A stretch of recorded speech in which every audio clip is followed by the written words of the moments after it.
Hello my friends and welcome back to our YouTube channel.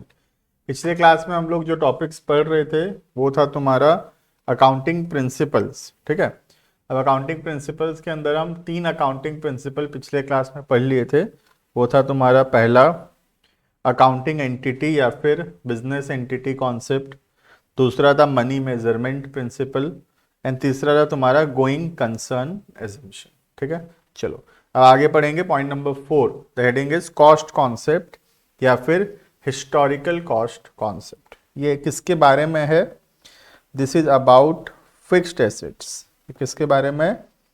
Fixed assets के बारे में। ये बोलता है कि जो भी फिक्स्ड एसेट्स हम खरीदते हैं उसको जितना में खरीदते हैं बुक्स ऑफ अकाउंट्स में उसको उतना में ही हम लोग रिकॉर्ड करेंगे।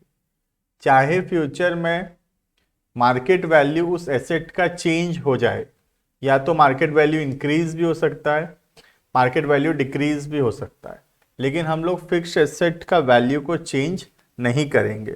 जो कॉस्ट पे हम लोग उसको खरीदे हैं उसी कॉस्ट पे हम उसको रिकॉर्ड करते रहेंगे।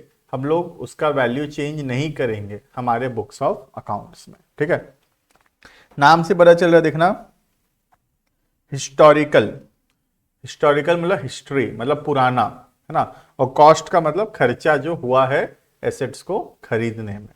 तो बेसिकली कॉस्ट कॉन्सेप्ट या हिस्टोरिकल कॉस्ट कॉन्सेप्ट का मतलब इतना ही है कि एसेट को खरीदने में जितना खर्चा हुआ है हम एसेट को उतना में ही रिकॉर्ड करते रहेंगे, चाहे मार्केट वैल्यू इंक्रीज हो एसेट का, चाहे मार्केट वैल्यू डिक्रीज हो, लेकिन हम लोग एसेट के वैल्यू को चेंज नहीं करेंगे हमारे बुक्स ऑफ अकाउंट्स में। ठीक है, प्लस एसेट का वैल्यू रिड्यूस होगा कैसे? By charging depreciation. तो एसेट का वैल्यू सिर्फ एक ही चीज से कम करेंगे हम लोग, that is by providing depreciation. याद है डेप्रीसिएशन क्या होता है? Fall in the value of asset. ठीक है, देखना according to cost concept an asset is recorded in the books of accounts at the price paid to acquire it। जितना में वो खरीदा गया है उतना में ही वो एसेट रिकॉर्ड होगा। And the cost is the basis of all subsequent accounting of the asset. वो लगे कॉस्ट के हिसाब से ही हम अकाउंटिंग करेंगे। मार्केट वैल्यू चेंज हो सकता है, लेकिन मार्केट वैल्यू से हमको कोई लेना देना नहीं है। जितना खर्चा हुआ था एसेट को खरीदने में, कॉस्ट प्राइस, उतना में ही हम एसेट को रिकॉर्ड करेंगे। ठीक है, asset is recorded at cost at the time of its purchase but is systematically reduced by charging depreciation. जो बता रहा था मैं, एसेट का वैल्यू कैसे कम हो सकता है? By providing depreciation. The market value of an asset में चेंज। मार्केट वैल्यू चेंज हो सकता है, लेकिन हम लोग मार्केट वैल्यू के हिसाब से एसेट के वैल्यू को चेंज नहीं करते हैं। ठीक है, the market value of an asset में change with the passage of time but for accounting purpose it continues to be shown in the books of accounts at its book value. तो वो रहे कि मार्केट वैल्यू भले ही change क्यों ना हो जाए, लेकिन हम लोग एसेट के वैल्यू को अपने बुक्स ऑफ अकाउंट्स में कभी भी चेंज नहीं करेंगे। ठीक है, that is cost at which it was purchased minus depreciation. तो बुक वैल्यू का मतलब क्या है? जितना में खरीदा गया था माइनस जितना उसका डेप्रिसिएशन हो चुका है। ठीक है, for example an asset is purchased for 5 lakh rupees. एक एसेट को हम 5 लाख में खरीदे। And if at the time of preparing the final accounts even if its market value is से 4 लाख और 7 लाख, हो सकता है मार्केट वैल्यू कम हो जाए, 4 लाख हो गया है, या मार्केट वैल्यू इंक्रीज होकर 7 लाख हो गया। लेकिन हमको क्या करना है? मार्केट वैल्यू से हम एसेट को कितना में रिकॉर्ड करेंगे? Book value, that is 5 lakhs। ठीक है, yet the asset shall be continue to be shown at its purchase price of 5 lakhs। तो वही बोल रहा है कि मार्केट वैल्यू बढ़े या कम हो उससे हमको फर्क नहीं पड़ता। हिस्टोरिकल कॉस्ट कॉन्सेप्ट एक ही बात बोलता है कि जितना में एसेट खरीदा गया था उसको हम उतना में ही रिकॉर्ड करते रहेंगे। मार्केट वैल्यू चेंज हो जाए उससे फर्क नहीं पड़ेगा। ठीक है, next point number 5, the next concept is revenue recognition concept. ठीक है, यहाँ पे रेवेन्यू का मतलब है इनकम। रेवेन्यू का मतलब क्या है? इनकम, कमाई जो हो रहा है, बेसिकली सेल्स समझ लो तुम। रेवेन्यू का मतलब है सेल्स, है ना। और रिकॉग्निशन का मतलब होता है रिकॉग्नाइज करना, मतलब रिकॉर्ड करना। तो बोल रहा है सेल को कब रिकॉर्ड किया जाएगा। ठीक है, when the sale will be recorded, when the revenue will be recognised. कब रेवेन्यू को रिकॉग्नाइज करेंगे, दैट मीन्स कब हम एक सेल को रिकॉर्ड करेंगे। अब क्या होता है, जैसे सेल हो गया आज, ठीक है, और पैसा मिलेगा बाद में। लेट्स से मैं एग्जांपल के तौर पे लेता हूं, सेल हो गया 9 नवंबर को। ठीक है, सेल हो गया 9 नवंबर को और पैसा नहीं मिला अब तक, पैसा बाद में मिलेगा। पैसा सपोज मिलेगा 1 महीना बाद, 9 दिसंबर को, 1 महीना बाद पैसा मिलेगा। तो सेल हम कब रिकॉर्ड करेंगे, हमारे बुक्स ऑफ अकाउंट्स में सेल हो गया बोल के कब रिकॉर्ड करेंगे, 9 नवंबर को कि 9 दिसंबर को। यही बताएगा कौन सा कॉन्सेप्ट, रेवेन्यू रिकॉग्निशन कॉन्सेप्ट, जो बोलता है कि पैसा कब मिला इस बात से फर्क नहीं पड़ता। हम ये कभी भी नहीं देखते कि पैसा मिला नहीं मिला, एडवांस में मिल गया बाद में मिलेगा, पैसे से फर्क नहीं पड़ता। जब सेल हुआ तब हम सेल को रिकॉर्ड करेंगे, चाहे वो कैश में हो या फिर क्रेडिट में हो। दैट मीन्स सेल कब रिकॉर्ड होगा, 9 नवंबर को हम सेल रिकॉग्नाइज करेंगे। ठीक है, सिमिलरली एक और एग्जांपल हो सकता है, पैसा आज मिल गया, पैसा एडवांस में मिल गया आज 9 नवंबर को। ठीक है, और सेल जो होगा वो 1 महीना बाद होगा। एडवांस में पैसा दिया है, हम सामान मंगवा कर देंगे, तो सेल कब हुआ, सेल हुआ 9 दिसंबर को, लेकिन पैसा मिल गया था 9 नवंबर को। अगेन पैसे से फर्क नहीं पड़ता, चाहे पैसा बाद में मिले या पैसा एडवांस में मिल गया है, दोनों बात से फर्क नहीं पड़ता। अगर सेल हुआ है तो हम उसको रिकॉर्ड करेंगे। दैट मीन्स सेकेंड एग्जांपल में सेल कब रिकॉर्ड होगा, 9 दिसंबर को। बात समझ में आ रहा है।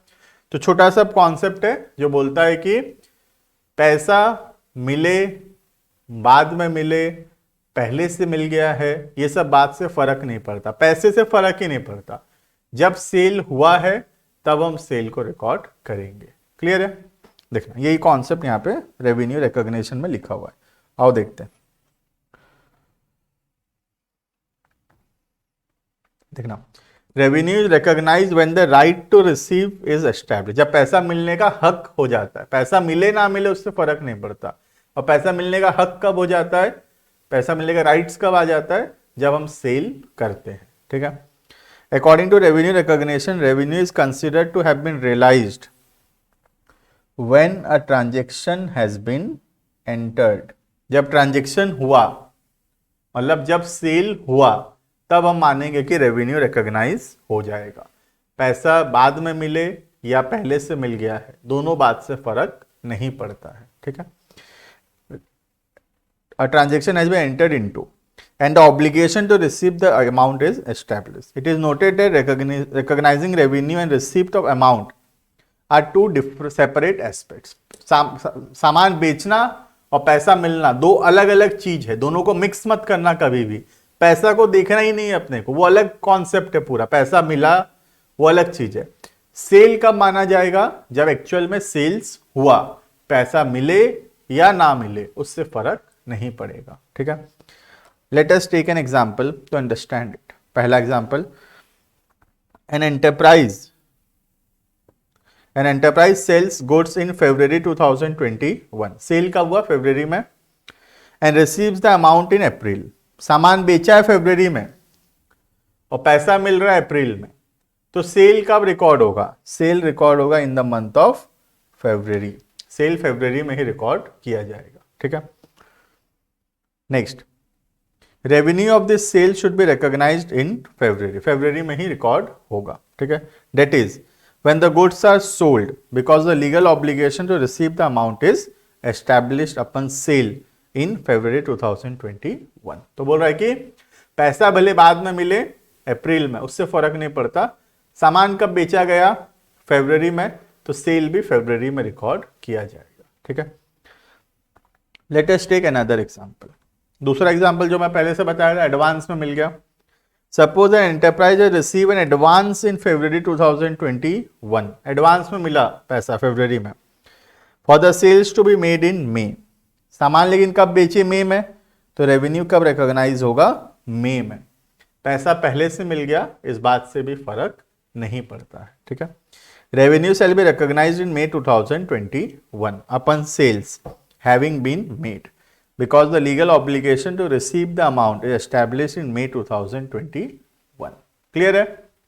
Next, this was revenue recognition concept.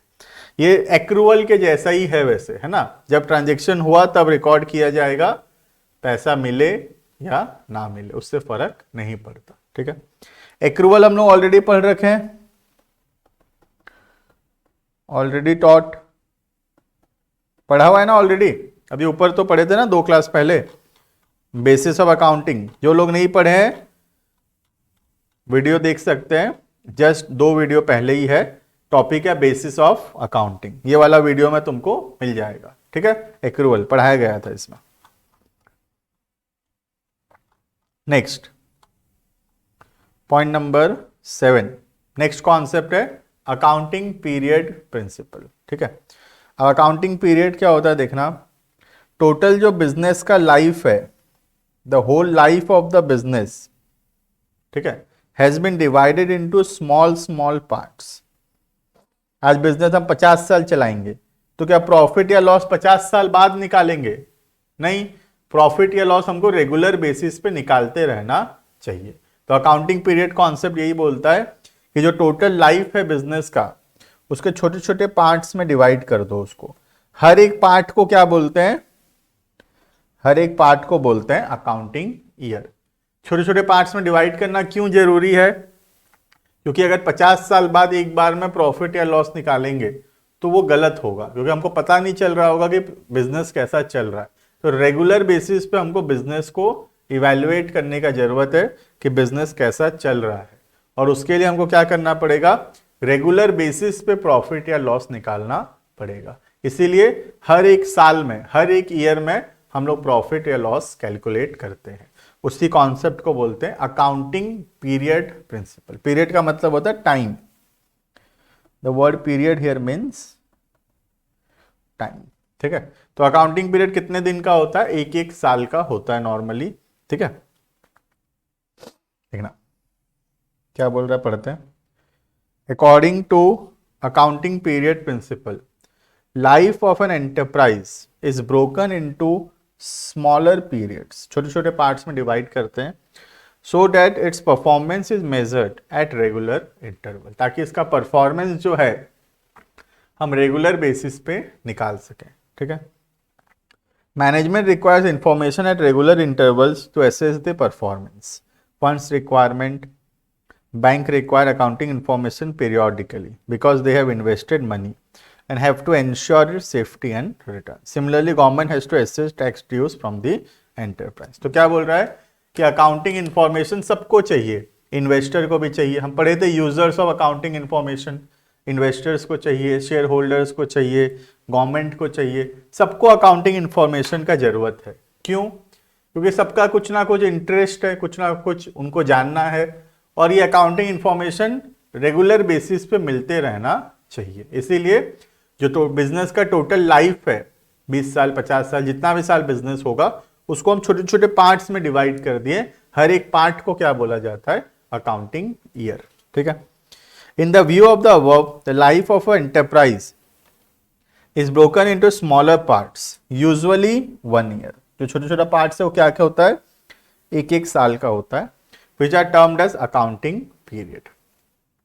An accounting period is the interval of the time at the end of which income statement, profit and loss, and in case of company and balance sheet are prepared to know the results and resources of the business. तो बोल रहा है कि हर एक year के and में क्या बनता है? प्रॉफिट लॉस अकाउंट बनता है और बैलेंस शीट बनता है।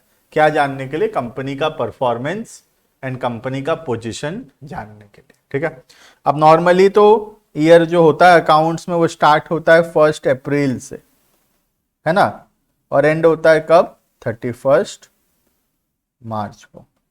ठीक है, ईयर कब स्टार्ट होता है, 1 अप्रैल को, और एंड होता है 31 मार्च को। इसको बोलते हैं अकाउंटिंग ईयर या फाइनेंशियल ईयर, एक ही बात है, या तो अकाउंटिंग ईयर बोल लो या बोल लो इसको फाइनेंशियल ईयर। ठीक है, इसके अलावा ईयर स्टार्ट होता है 1 जनवरी से और एंड होता है 31 दिसंबर को। ठीक है, उसको बोलते हैं अपने कैलेंडर ईयर, जो नॉर्मली जानते नहीं कि कैलेंडर होता है ना, कहाँ से चालू होता है, 1 जनवरी से और एंड होता है 31 दिसंबर को। ठीक है, तो कोई सा भी हम फॉलो कर सकते हैं, लेकिन मैक्सिमम लोग यही वाला फॉलो करते हैं, फाइनेंशियल ईयर या फिर अकाउंटिंग ईयर। ठीक है, चलो, तो इस वाले वीडियो में हम इतना रखेंगे अकाउंटिंग पीरियड प्रिंसिपल तक। ठीक है, बाकी नेक्स्ट वीडियो में कंटिन्यू करेंगे अकाउंटिंग प्रिंसिपल्स को लेकर। ठीक है, वीडियो पसंद आए तो लाइक करना, सब्सक्राइब करना और ज़्यादा से ज़्यादा लोगों के साथ शेयर जरूर कर देना। ठीक है, thank you and bye bye.